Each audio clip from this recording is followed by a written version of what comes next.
Okay. Chapter 12, number 12. So what are three ways that we think that life could have evolved? So this is number 1, number 2, number 3.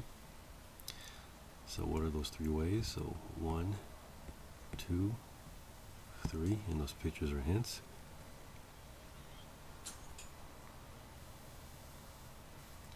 Okay, so the first one is that asteroids and comets could have deposited amino acids onto Earth. Comets could have deposited amino acids.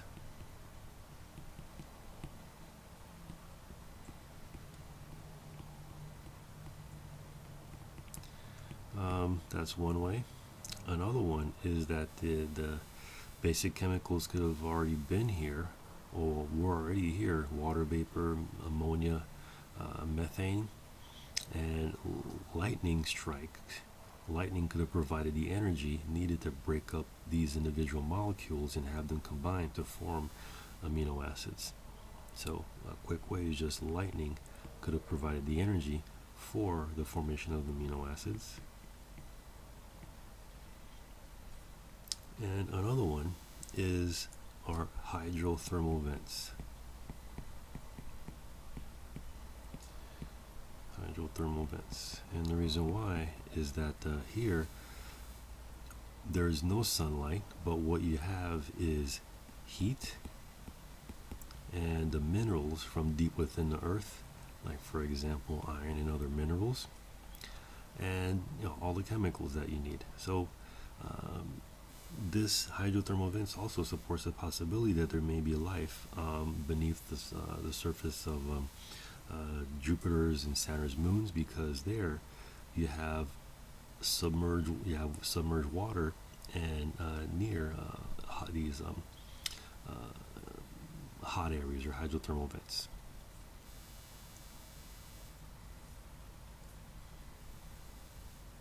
Okay. Chapter 12, number 13. So how were the Earth's oceans formed? So this is a hint here.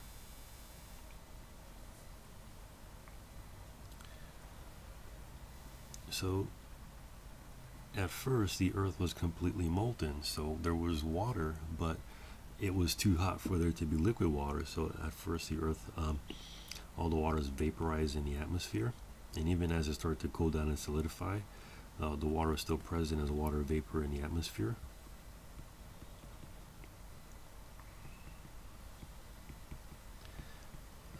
But as Earth cooled down, the Earth cooled down to a certain point where now the water vapor condensed to form water droplets, and these water droplets turned into rain, but global rain that lasted for a couple of thousand years.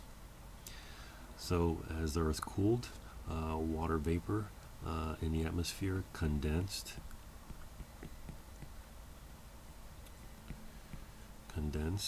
and to rain for thousands of years. To rain for thousands of years.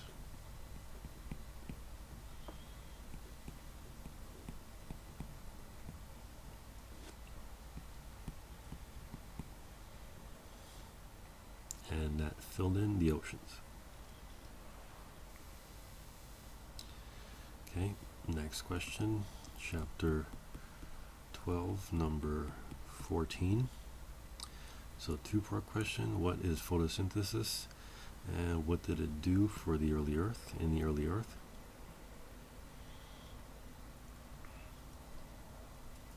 So these pictures are hints. So photosynthesis is the conversion of carbon dioxide into oxygen gas, but assisted by sunlight. So that's what photosynthesis is.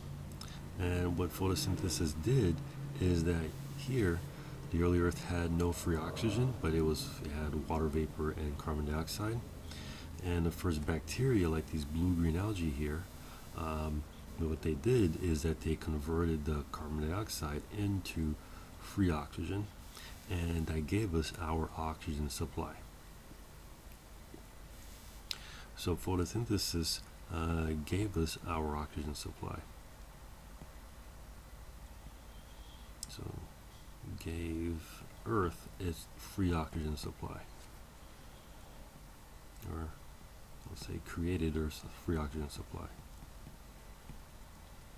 Created Earth's free oxygen supply.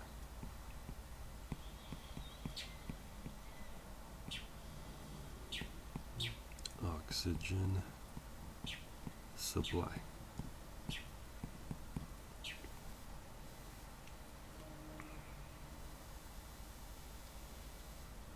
Okay. This is a bit of a review. Chapter 12, number 15. What does Paleozoic mean? And you can see there are some hints here.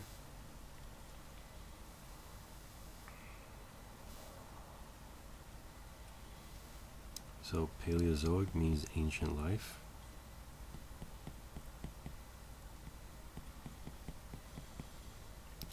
And here, this is where you get the emergence of life, the first life with hard parts.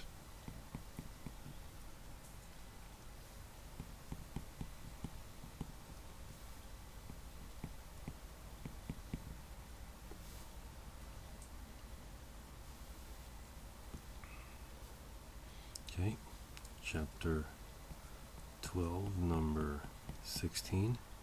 So we saw part of this question, but now we're going to go into more detail.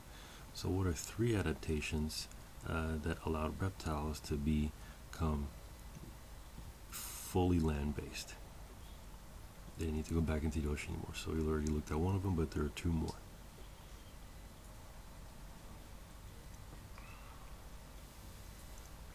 So the first one is the one that we saw before, the adaptation of shell-covered eggs that kept the water inside.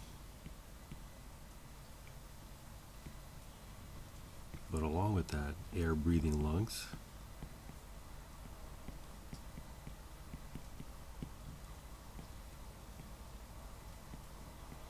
and as well, skin that keeps the water in, or waterproof skin.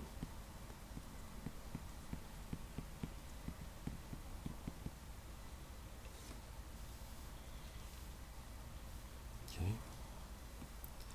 Chapter 12, number 17. So when did Pangea form? So we saw when it broke up, but when did Pangea form? So Pangea formed during the late Paleozoic.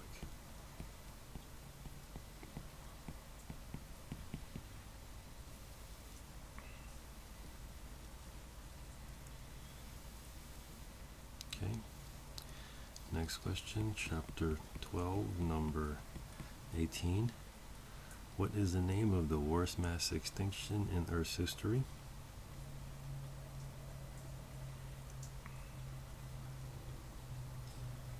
And the worst mass extinction in Earth's history occurred during the Permian period, so this is the Permian mass extinction.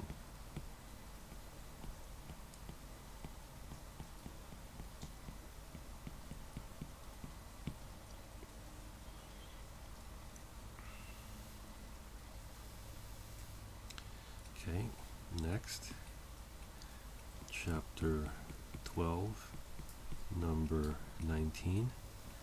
So what are the 3 adaptations that allowed humans to evolve and become successful? So these pictures have hints.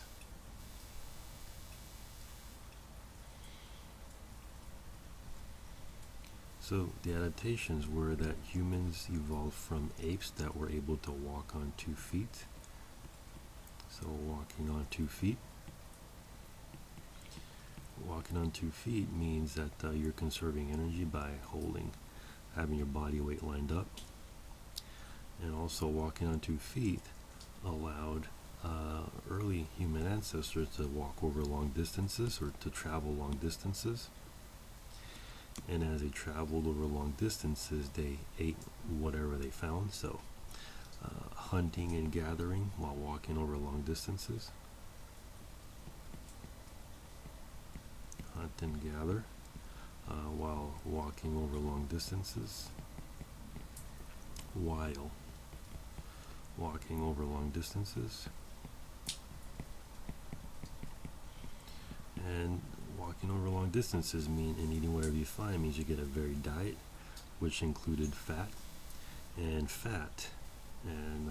more calories led to larger brains.